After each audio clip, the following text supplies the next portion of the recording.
श्लोक नंबर 2 हम लोग डिस्कस करेंगे। और श्लोक नंबर 2 में 2 बड़ा महत्वपूर्ण चीज़ें थी। मतलब 6 बहुत महत्वपूर्ण चीज़ें हैं। ये 6 चीज़ें बताई गई हैं, जो 6 चीज़ें क्या करती है, हमारे भक्ति को पूरी तरीके से क्या करती है, हमारी भक्ति का विनाश कर देती है ना? तो बहुत महत्वपूर्ण है इस चीज़ को जानना। अगर नहीं जानेंगे तो फिर तो क्या ही बचाएँगे, प्रोटेक्ट करने के लिए पहले जानना तो पड़ेगा, है ना? तो इसमें हमने देखा कि सबसे पहला क्या था, अत्याहार। अत्याहार क्या था, सिर्फ़ अधिक भोजन करना ही नहीं था, कोई भी अधिक संग्रह करना, अत्यधिक संग्रह करना। तो इसमें हमने बहुत डिटेल में इसमें डिस्कशन किया कि श्रील प्रभुपाद जी ने तो सेविंग्स करने के लिए बताया कि अपने फ्यूचर के लिए सेविंग्स करना है, क्योंकि अगर सेविंग नहीं करेंगे तो हमें तो फिर मतलब खाओ पियो ऐश करो वाली बात हो जाएगी, है ना? तो सेविंग्स करना तो बहुत ज़रूरी है, ताकि ज़्यादा से ज़्यादा और जल्दी से जल्दी अगर हम सेविंग्स करें और ज़्यादा से ज़्यादा, तो उतना ही हम फाइनेंशियली फ्री हो सकते हैं। और जितना फाइनेंशियली हम फ्री हैं, तो उतना ज़्यादा हम अपने जीवन को भगवान की भक्ति में लगा सकते हैं, है ना? ऐसा तो है नहीं कि एकदम मतलब मतलब नॉर्मल जैसे क्या रहता है कि एकदम लास्ट डे तक वो रिटायरमेंट करने के बाद भी वापस से ऐसा जॉब अगर करना पड़ जाता है कई बार लोगों को, तो कई बार रीज़न ये होता है कि शुरुआत से कभी सेविंग्स करा नहीं, तो फिर मजबूरी है कि जॉब करना एकदम रिटायरमेंट के बाद भी करना। तो वो दिक्कत आ जाती है अगर शुरुआत से सेविंग नहीं करा। और दूसरा वो रीज़न हो जाता है कि फिर वो नीड्स इतनी बढ़ा दी गई है ना? तो इतनी नीड बढ़ा दी गई है, तो फिर अब उसके लिए करना पड़ेगा। तो इसीलिए भक्ति में जब हम हैं तो क्या करते हैं कि हम पहले खूब सारा ऐसा प्रयास करते हैं कि सेविंग्स रहे, ताकि फाइनेंशियली हम फ्री हो सके जितनी जल्दी, है ना? उतना अच्छा रहेगा। तो बेसिकली यहाँ पे जैसे संग्रह करने के लिए मना नहीं किया गया, अत्यधिक संग्रह करना। अब जैसे मान लीजिए कि हम अब जैसे किसी को अपना ये वानप्रस्थ आश्रम लेना है। वानप्रस्थ आश्रम लेना है और वो ये सोचे कि चलो ठीक है, हमें कुछ तो सेविंग्स करना चाहिए। तो जो भी जैसा बताया गया कि जो हमारे नॉर्मल खर्च है, उसके हिसाब से हम अपना एक कॉर्पस प्लान कर सकते हैं ना। लेकिन अगर कोई फिर सोचे कि नहीं, कम से कम 200 करोड़ तो बना के ही छोड़ सकते हैं, तो फिर तो वो तो हो गया फिर, है ना? तो संग्रह करने में प्रॉब्लम नहीं है, बट जो हमारा ग्रीड है उसको मना किया गया है ना। ग्रीड आ जाता है कि ठीक है, अपने बच्चे के लिए तो उसके 7 पुस्तकों के लिए भी हम रख दें, है ना? तो उसमें जैसे हमने डिस्कस किया कि काफ़ी ख़ैर डिटेल में वो डिस्कशन था। मुझे भी बड़ा इम्पोर्टेंट लगा था वो डिस्कशन। अभी वापस से तो नहीं करेंगे, क्योंकि ऑलरेडी हमारे समय थोड़ा मतलब सिस्टम भी मैं दूसरा यूज़ कर रहा था, तो थोड़ा समय उसमें भी लग गया है। 10 की जगह हम लोग ने आज थोड़ा और लेट शुरू किया सेशन, तो वो सेशन मुझे खुद भी बहुत इम्पोर्टेंट लगा था, क्योंकि कई सारी चीज़ें इसमें प्रभुपाद जी ने बताई है, और फिर हमने जो डिस्कस करा था, तो इसको अगर सुन सकते हैं, अगर जो उसने किसी डिवोटी ने वो सेशन नहीं सुना है, तो उसको प्लीज़ वापस से सुन सकते हैं। ये अत्याहार और प्रयासश्च दोनों ही इम्पोर्टेंट था। प्रयास करने में भी और आहार में भी क्या है कि सिर्फ़ ऐसा नहीं है कि सिर्फ़ खाने से, जीव से ले रहे हैं, बाकी भी जो भी सेंसेस के लिए हमारी जो नीड है उससे ज़्यादा करना, वो अत्याहार में आ गया, है ना? इसमें काफ़ी डिटेल डिस्कशन हुआ था, अभी हम लोग इस पे दोबारा नहीं करेंगे। प्रयासश्च में भी क्या था, हमने इसमें भी डिस्कस करा था कि अ, जो भी हमारा भगवान ने जो भी हमें टैलेंट दिया है, जो भी बुद्धि दी है, उसके हिसाब से हमें मटेरियली भी आगे बढ़ने में कोई दिक्कत तो नहीं है, है ना? कई बार ऐसा लगता है कि भक्ति हमें रोक रही है, बट खुद अर्जुन का भी एग्ज़ाम्पल हम लोग देख सकते हैं कि भगवान ही बोल रहे हैं कि आप फाइट करो, है ना? तो उसमें भी दिक्कत नहीं है, प्रयासश्च में भी प्रॉब्लम बस यही है कि हम अपने आध्यात्मिक जीवन को कॉम्प्रोमाइज़ करके जब हम प्रयास कर रहे हैं, तो उसको मना किया गया।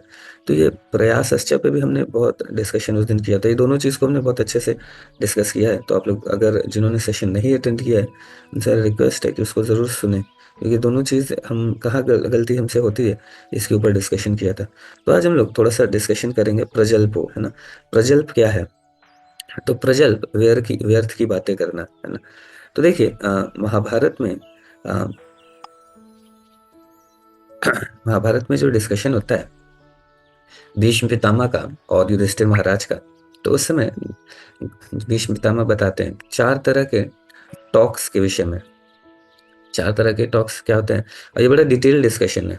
तो उसमें बताते हैं कि जो पहला जो हाईएस्ट लेवल ऑफ टॉक है, वो क्या है कि भगवान के विषय में बातें करना, वो हाईएस्ट है ना? ठीक है? तो ये पहला है।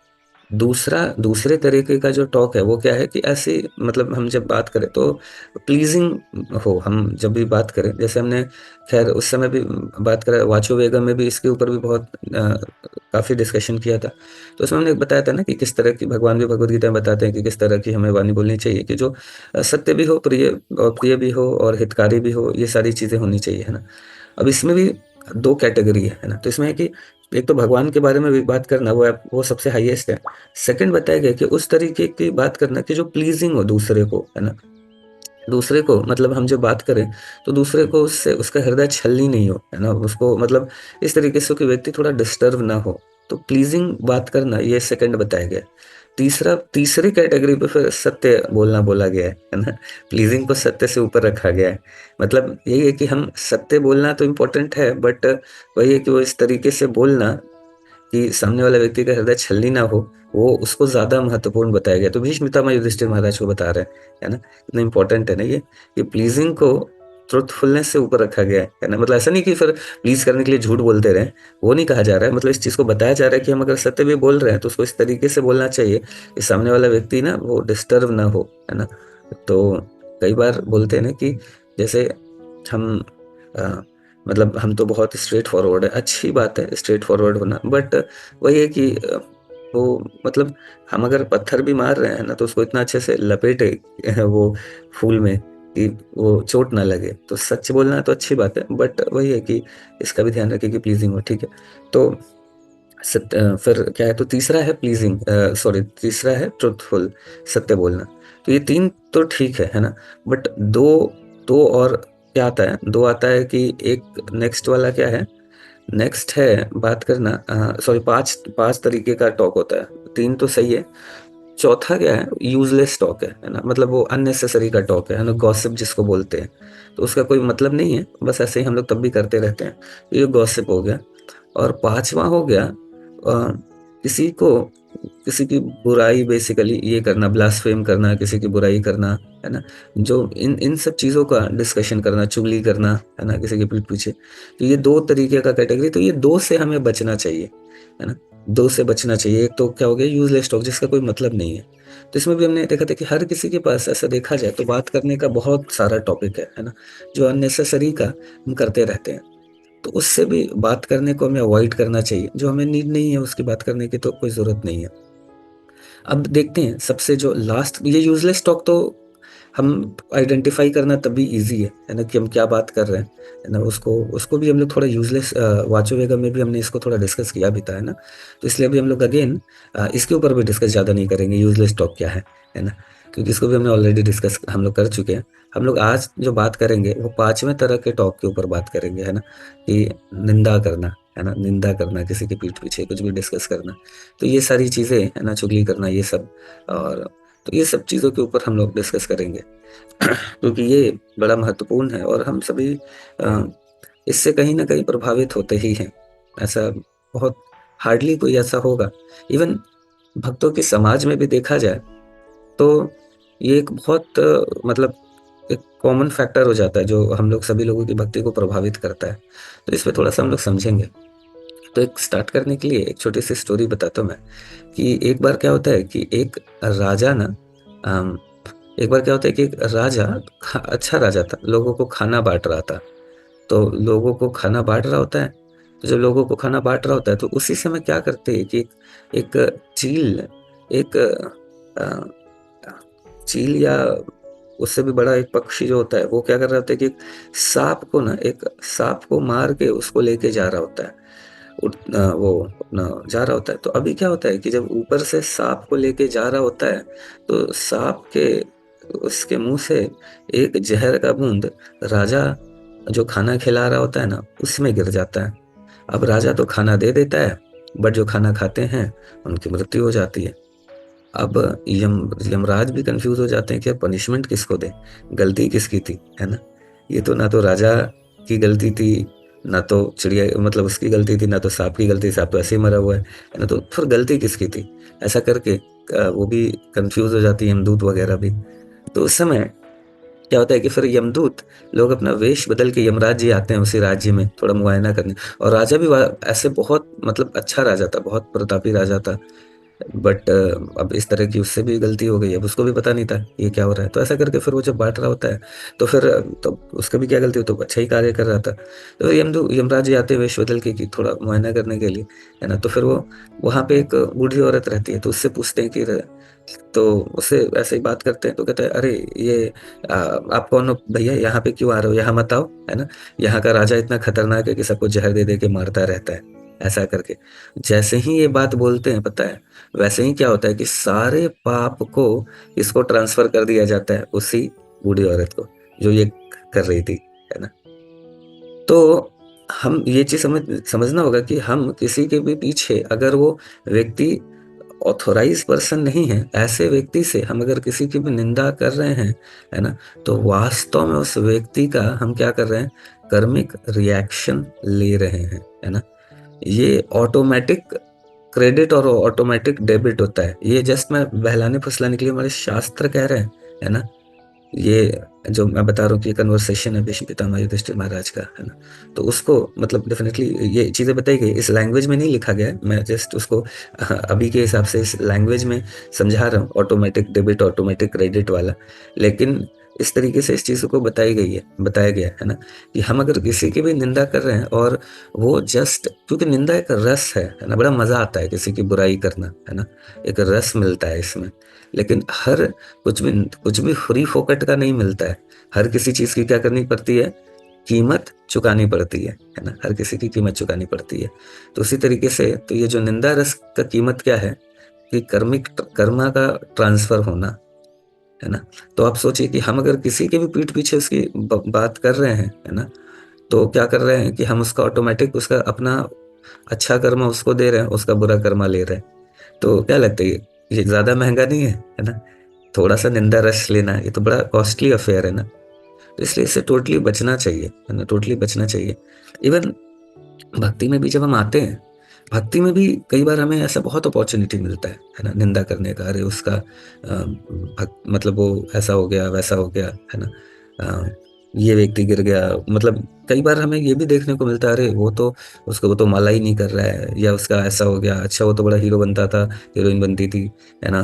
और वो देखो ऐसा कर रही है, वैसा कर रही है। तो जब हम लोग किसी देखिए, जो भी मैं बता रहा हूँ ना बिल्कुल शास्त्रों के बेसिस पे बता रहा हूँ, तो अगर किसी को डाउट है पूछ लीजिए बट मेरी बातों पे विश्वास कीजिए, ये बहुत महत्वपूर्ण है और मेरा जो अनुभव है, सबसे ज़्यादा भक्तों का बैंड इसी से बजता है। यानी यही वाले मतलब डिवोटीज़ का भी मटेरियल लोगों का तो चलो ठीक है, इधर भी कर्मिक रिएक्शन, उधर भी कर्मिक रिएक्शन, तो ऊपर-नीचे बराबर ही हो जाता है। लेकिन डिवोटीज़ के लिए तो ये क्या है, प्रजल्प करना क्या है, उनके भक्ति को एकदम खत्म कर देना है ना? प्रजल्प करना, भक्ति को एकदम डिस्ट्रॉय कर देना हो गया, है ना? तो मतलब ये प्रेशर बड़ा तो अब कई बार क्या होता है कि भक्ति में आने के बाद क्यों जब हम ये कर रहे होते हैं और किसी भक्त के लिए कर रहे होते हैं ना, तो नॉर्मल किसी का तो करते हैं तो चलो पाप लगता है ना? लेकिन अगर भक्त के प्रति कर रहे हैं तो फिर क्या होगा? वो अपराध की कैटेगरी में आता है। और अगर मान लीजिए कि कोई नया नया भक्त है ना? उसके लिए कर रहे हैं तो चलो तो भक्ति हमारी थोड़ी गड़बड़ होगी। हम अगर किसी भक्ति स निंदा किसी की भी करें तो भक्ति हमारी गड़बड़ होगी। बट क्या है कि अगर कोई भक्त नहीं कर रहा है तो पाप ट्रांसफर होएगा, है ना? पाप हमारा बढ़ेगा तो भक्ति थोड़ी हिलेगी, है ना? कोई नया भक्त है उसके उसके रिगार्डिंग कर देंगे तो थोड़ा-सा अपराध होएगा तो फिर हमारी भक्ति थोड़ी हिलेगी, है ना? लेकिन अगर किसी हमने जैसे 3 तरह के कैटेगरी होते हैं ना, गलती से हमने किसी एक अच्छे भक्त के प्रति कर दिया ना ऐसा अपराध, तो फिर 8-10 साल भक्ति का बैंड बच जाएगा, है ना? 8-10 साल भक्ति का कम से कम बैंड बच जाएगा। कई बार आता है ना हमारे भक्ति में हम सभी का अनुभव होगा कि एक कभी-कभी ऐसा दौर आता है कि जिस समय बिल्कुल भी भक्ति में टेस्ट नहीं आता है। ऐसा होता है ना कई बार 6 महीने, साल भर भी ऐसा होता है कि 6-6 महीने का ड्यूरेशन होता है ना? अभी क्या है कि हम लोग ऐसे ही नए भक्त हैं, है ना?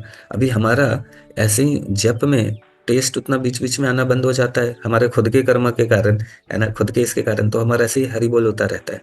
लेकिन अगर ये निंदा करके और हम बुराई करके, ये सारा चीज़ करके, अगर हम दूसरों का मतलब हम भक्तों के प्रति ऐसा अपराध कर के अगर हमारा अपना भक्ति का पूरा बैंड बजाते रहे, तो फिर क्या ही हालत होगा। क्योंकि क्या है कि रेसिप्रोकेशन आना बंद हो जाता है। हम क्यों माला कर रहे हैं?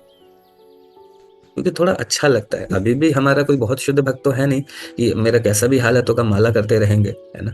तो हमारा क्या है कि कॉन्फिडेंस आता है, रियलाइजेशंस आते हैं, तो करते हैं। अभी आप सोचिए कि वो सब आना बंद हो जाए, है ना?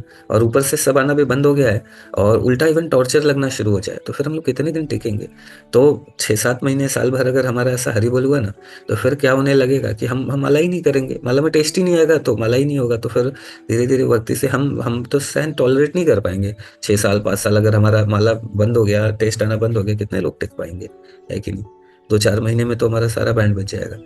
तो एक इससे ये भी चीज़ समझना है प्रभु माता जी ना कि अगर हमारा कभी ऐसा होता है ना कि हमारा टोटली भक्ति में टेस्ट आना पहले आता था, अभी आना बंद हो गया है, तो ये चीज़ समझना चाहिए कि कहीं न कहीं हमने गड़बड़ किया है ना? जैसे कई तरह के अपराध होते हैं, इसमें ये सबसे खतरनाक है ना, निंदा वाला, है ना? तो हमें ये चीज़ समझना है कि इससे इससे बाहर निकलने का तो यही है कि कुछ साल तो भक्ति अगर 6 महीने गड़बड़ भी हो रही है, 6 महीने साल भर ना, एक तो ये कि हम लगे रहें, छोड़े नहीं, सब समझते हुए कि कहीं न कहीं अपराध हुआ है।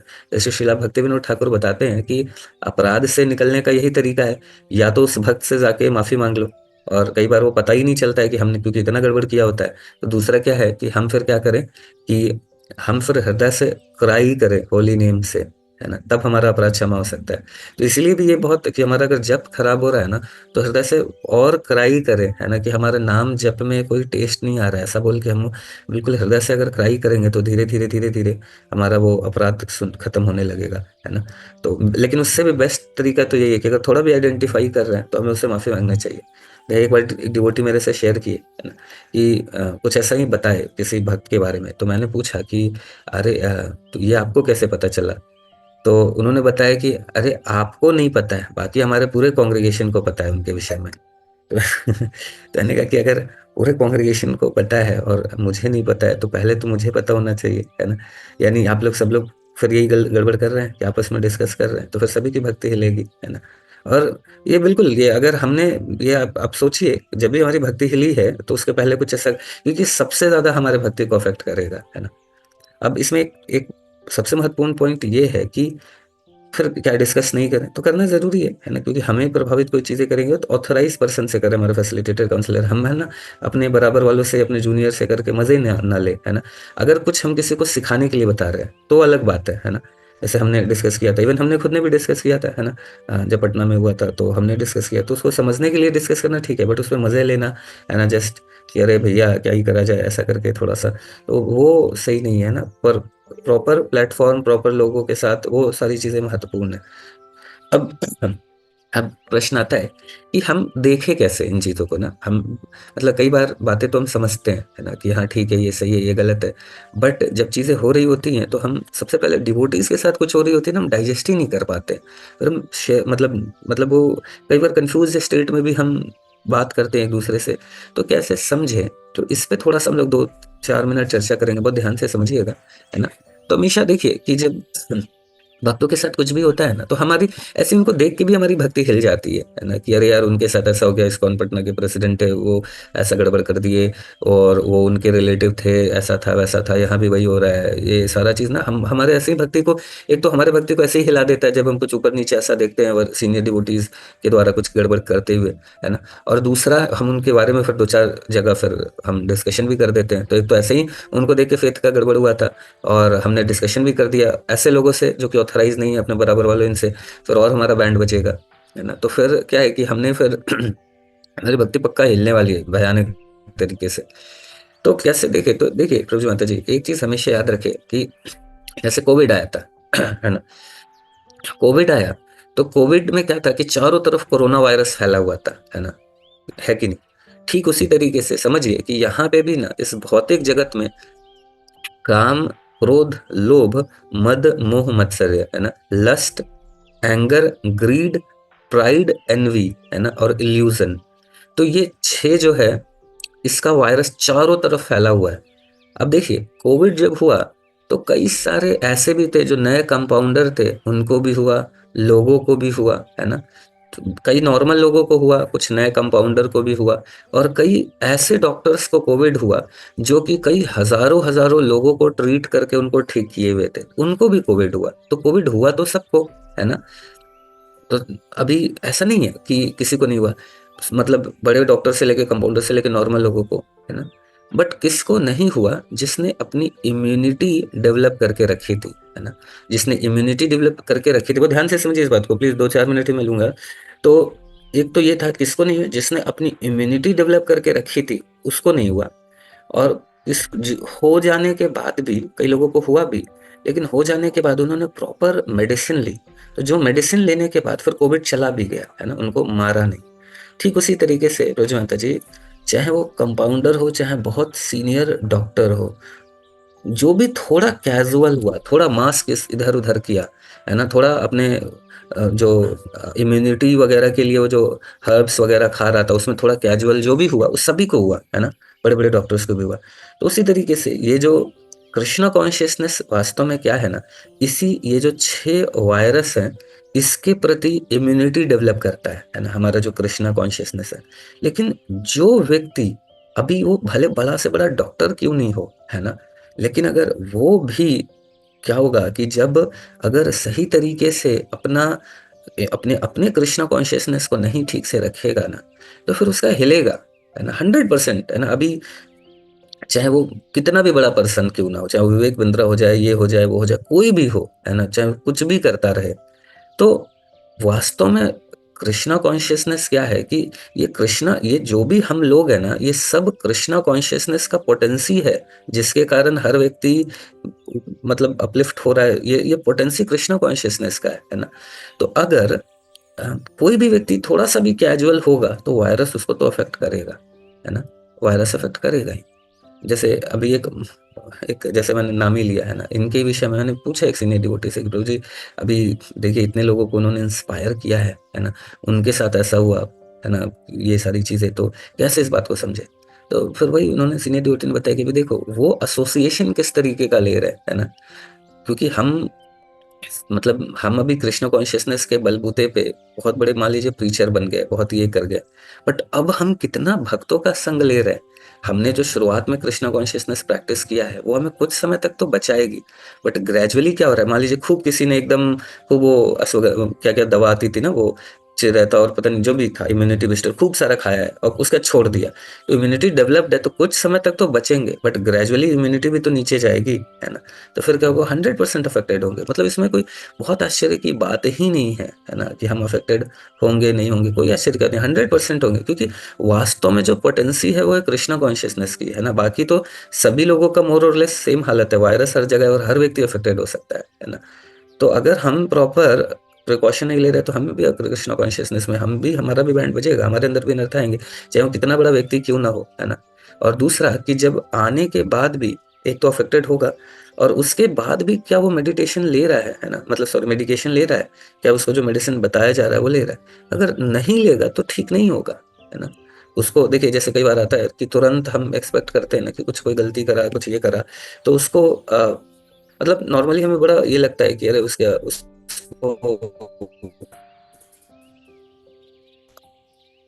मतलब सीनियर डिवोटीज क्या कर रहे हैं, बट उसको प्रेस्क्राइब की जाती है मेडिकेशन, भैया तुम ये खाओ, तुम कोविड से अफेक्टेड हो,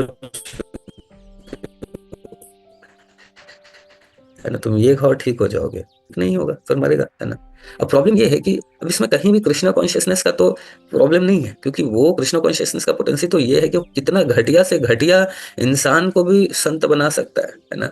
ये पोटेंसी है, बट प्रॉब्लम ये है कि जो प्रेस्क्राइब रूल रेगुलेशन है उसको कितना कौन फॉलो कर रहा है ना? तो ये समझना होगा। अब आप सोचिए कि तो मान के चलना है कि चारों तरफ वायरस है और किसी को अफेक्टेड कर सकता है ना? बिल्कुल कोविड वाली सिचुएशन याद रखना है ना? किसी को भी अफेक्टेड कर सके। तो अब जब ये हमें पता चल जाता है, तो फिर हमें क्यों किसी के विषय में निंदा करना, है ना? हमें अगर नहीं समझ में आ रहा है, तो फिर पूछें अपने अथॉरिटी से, अपने फैसिलिटेटर, नहीं सैटिस्फाई हो तो काउंसलर से पूछे, है ना? बट आपस में उन चीज़ों के विषय में डिस्कस करना, मज़े लेना या फिर ऐसे ही निंदा रस का आनंद लेना, वो थोड़ा ठीक नहीं है। उससे हमारी भक्ति का पूरा बैंड बजने वाला है, ठीक है? तो ये समझना होगा। यही चीज़ अगर समझे कि चारों तरफ कोविड है, कोई भी अफेक्टेड हो सकता है, तो बहुत आसान होगा समझना। जो भी अगर ढंग से इम्यूनिटी बिल्डअप नहीं कर रहा है और अफेक्टेड होने के बाद भी जो दवा नहीं खाए, है ना? तो उसका क्या ही हो सकता है ना? तो ये चीज़ें समझते हुए हमें बचना होगा इनसे। ठीक है, तो समय हो गया है, तो लोग यहाँ पे थोड़ा रुकते हैं। कल थोड़ा-सा इसके ऊपर और चर्चा करेंगे, प्रजल्प के विषय में, क्योंकि ये हम सभी कहीं न कहीं डायरेक्टली और इनडायरेक्टली करते ही करते हैं, है ना?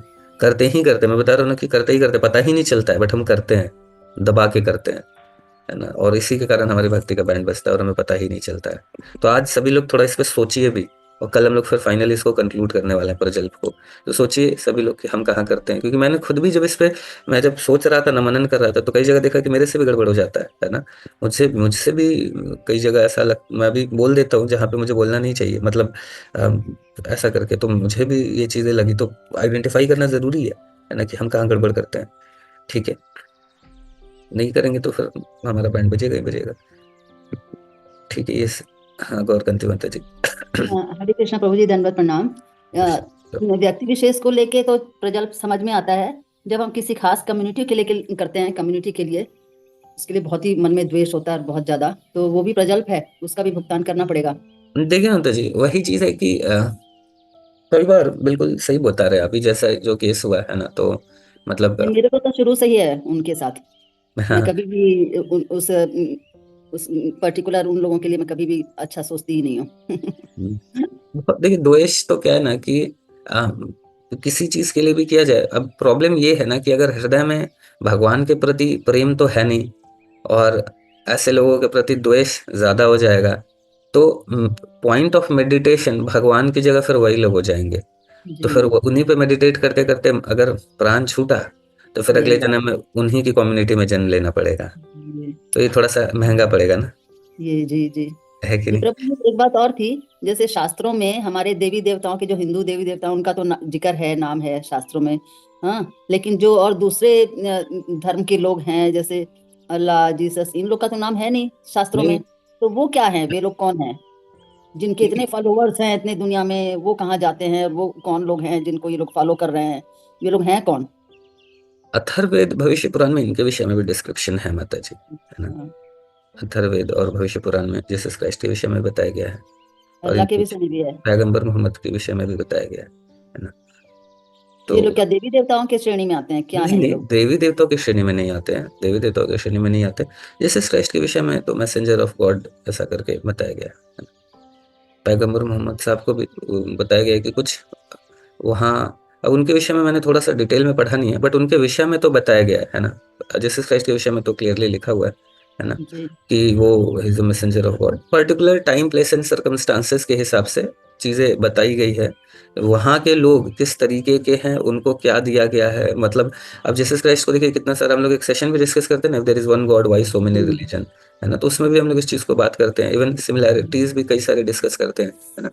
तो वही है कि वो particular time place and circumstances के हिसाब से चीजें बतानी पड़ती है ना। Particular time place and circumstances के हिसाब से जैसे जैसे से इसको कई सारे चमत्कार दिखाना पड़ा, है ना। नहीं दिखाते तो फिर प्रॉब्लम होता कि लोग कुछ मानते नहीं थे। और सोचिए क्या किस तरह के लोग थे कि उन्होंने, जिसने उनको इतना चमत्कार दिखाया, इतना कुछ किया, उन्हीं को कुछ पैसे के लिए सूली पे लटका दिया, है ना। तो किस जी तरह के लोग होंगे, तो फिर तो वही है, किस तरह से देना ही पड़ता है है ना। तो जहाँ पे जो जिस स्थिति में है ना, उसको वहीं से ऊपर उठाने का इंतजाम किया गया है ना। बट प्रॉब्लम यही है कि फॉलो सही तरीके से नहीं होता। जैसे शिला प्रभुपाद जी यही बोलते थे कि आपका तो जो सबसे इम्पोर्टेंट इंस्ट्रक्शन है जीसस क्राइस्ट का 10, उसमें तो बताया गया है ना 10 कमांडमेंट में कि दाउ शैल नॉट किल, है ना, किसी को मारो मत, है ना। तो आपने उसको मर्डर कैसे कर दिया, उसमें मर्डर हो गया, मतलब मर्डर किल को मर्डर बना दिया, तो मर्डर किसका हो सकता है, इंसान का। बाकी जानवर को तो कुछ खूब कच्चा चबाओ, कोई दिक्कत नहीं है ना। तो उसको तो इस तरीके से बहुत सारे छेड़छाड़ हुए। और बाकी रिलीजन का क्या, हमारे खुद के रिलीजन में भी मतलब अभी देखिए ना, भगवत गीता की कितने हजारों हजारों कॉपियां हैं जो फर्जी है ना, जिसका ट्रांसलेशन लोग पढ़ के, मैं खुद, मेरे फ्रेंड्स हैं जो मतलब अच्छे खासे वेजिटेरियन थे, भगवत गीता पढ़ के एक दो लोगों को मैं जानता हूँ कि वो कंफ्यूज होके छोड़ दिए, है ना। भगवत गीता पढ़ने के बाद छोड़ दिए, बोले यार ये कुछ भी भगवान भगवान नहीं है, सब ऐसे ही है ना। तो ऐसा ऐसा खतरनाक भगवत गीता का भी ये है कि जो पढ़ ले वो नास्तिक बन जाए, है ना। तो ऐसा है। और फ्री में बांटते हैं, फ्री में ऐसे लोग फ्री में खूब बांटते हैं कि आप पढ़ो, है ना। और तो भगवान फिर, क्योंकि वो भगवत गीता में यही बताएगा कि भगवान तो कुछ है ही नहीं, है ना। ये कृष्णा वृष्णा कुछ नहीं है, सब हम ही हैं, हमारे अंदर के आत्मा है, हमारे अंदर ही सब कुछ है ना। हम ही आत्मा है, हम ही परमात्मा है। तो जब ये व्यक्ति पढ़ता है तो सोचता है कि फिर जब हम ही परमात्मा है तो सिर्फ बिलीव करने की देरी है, तो फिर बिलीव करके तो कुछ भी बकवास करो, सब तो सही ही है फिर, है ना। तो ये बहुत सारा गड़बड़ है, तो हर जगह है गड़बड़, ऐसा नहीं है कि हमारे यहाँ गड़बड़ हो रहा है। पर्पस ही चेंज हो गया है ना। अभी जैसे मान लीजिए हम कृष्णा कॉन्शियसनेस हम लोग प्रीचिंग कर रहे हैं, ठीक है, और तो हमारा इंटेंशन क्या है ना। लेकिन अगर यही चीज़ हो जाए कि हम लोग फिर सोचे कि अच्छा ठीक है ना, अपने फैसिलिटी को बढ़ाने के लिए हम ये कर दे वो कर दे, तो थोड़ा अगर गलत डायरेक्ट होने लगे और हम फिर बोलना शुरू कर दे कि अरे कोई बात नहीं, माला करो चाहे नहीं करो, है ना, कोई बात नहीं, तुम दीक्षा ले लो, है ना। या 4 नियम कोई बात नहीं, जैसे शिला प्रभुपाद जी अमेरिका में गए तो उनको बोला कि देखो, अभी आप जो बोल रहे हो 4 नियम ना, इसमें एक बहुत पॉपुलर सिंगर था, इवन जॉर्ज हरिसन प्रभु जी भी, और भी एक दो लोग काफी। तो जॉर्ज हरिसन प्रभु तो रहे हैं, वो तो मतलब प्रॉपर रहे, लास्ट तक रहे हैं अपने। और प्रभुपाद जी तो उनके प्रति बहुत, बट ऐसे बहुत सारे लोग आए, तो वो बोले ना कि ये जो 4 नियम है ना, उसमें सब सिर्फ इलिसिट रिलेशन वाला नियम हटा दो, लाइन लगा देंगे फॉलोअर्स का आपके लिए, प्रभुपाद जी को बोले, है ना, बस इलिसिट रिलेशन वाला नियम हटा दो। हम सभी का भी कहीं ना कहीं, कई बार हमारा भी यही लगता है, ये हटा दो। फिर तो देखो मतलब, तो बट वही है कि वो हटाया नहीं जा सकता है ना। प्रभुपाद जी बोले कि देखो ये मेरा कोई नहीं है, श्रीमद् भागवतम में 4 चीजों को बताया गया है। ये सारे वैसे जगह हैं जहाँ पे कली पुरुष रहने वाला है, तो वहाँ पे, यहाँ पे कलयुग है, वहाँ पे क्या होगा, वहाँ पे क्वेरल होगा, वहाँ पे हिपोक्रेसी होगी, है ना, यही सब चीजें होने वाली है। तो भक्ति का ये 4 बड़े बड़े होल्स है ना। तो हमारी नाव भक्ति में टिकने वाली नहीं हो, भवसागर के ऊपर नाव से हम भवसागर को क्रॉस कर रहे उस नाव से, और 4 बड़े बड़े होल हो गए तो पक्का ही डूबेंगे, है ना। समझ रहे, तो उसी तरीके से। जी ठीक है प्रभु जी, बहुत अच्छा समझ में आया कि हाँ, इतना बस वही अच्छा होता है कि देखिए, हृदय हमारे में भक्ति हमारा में। छोटा सा जगह है, उसमें द्वेष ज्यादा भरा भरा अगर रहेगा तो भगवान कहाँ रहेंगे, है ना, जी प्रभु प्रॉब्लम जी। यही है। जी। और मैं कर भी क्या सकती हूँ ना इतना द्वेष करके, मेरे सही हाथ में बात कुछ है। है भी नहीं, मैं कर भी कुछ नहीं सकती हूँ। द्वेष है तो माता जी ये करिए कि आप मतलब खूब आप, वही है कि हमारा जो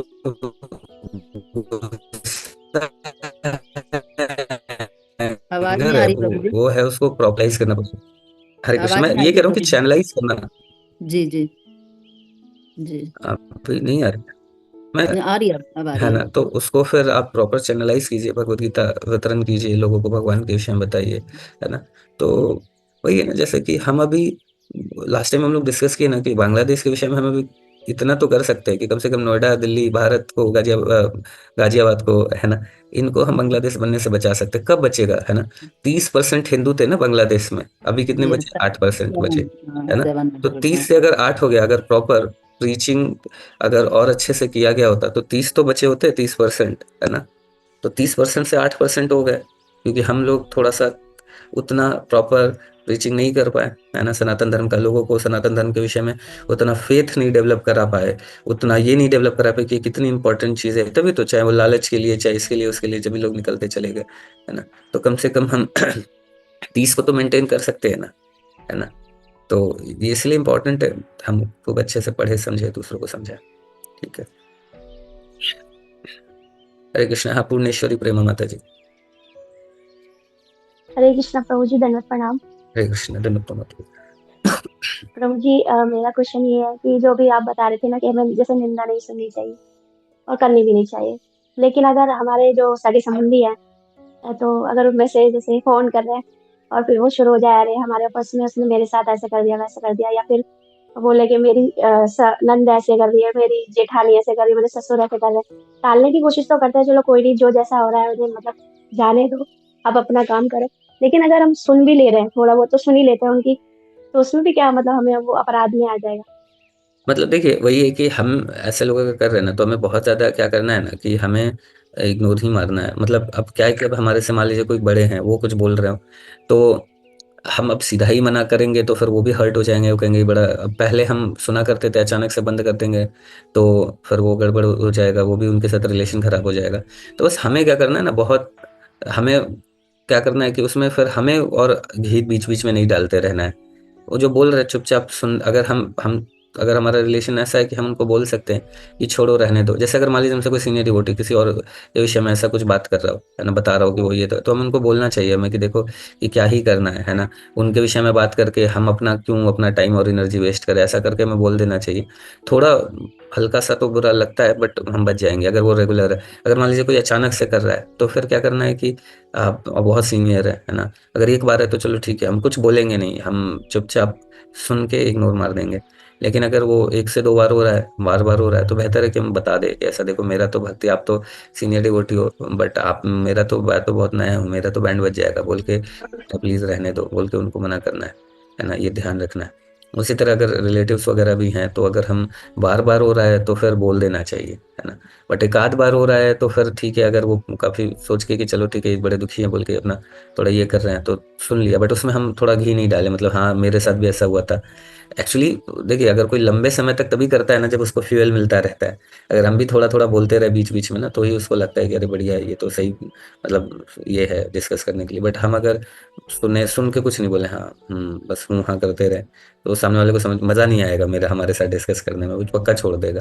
बट हम थोड़ा बीच-बीच में घी डालते रहते हैं, हाँ, उसने तो ऐसा किया, ये तो सही है बात आपकी तो, है ना? ऐसा करके तब फिर उसको मिलता है फ्यूल।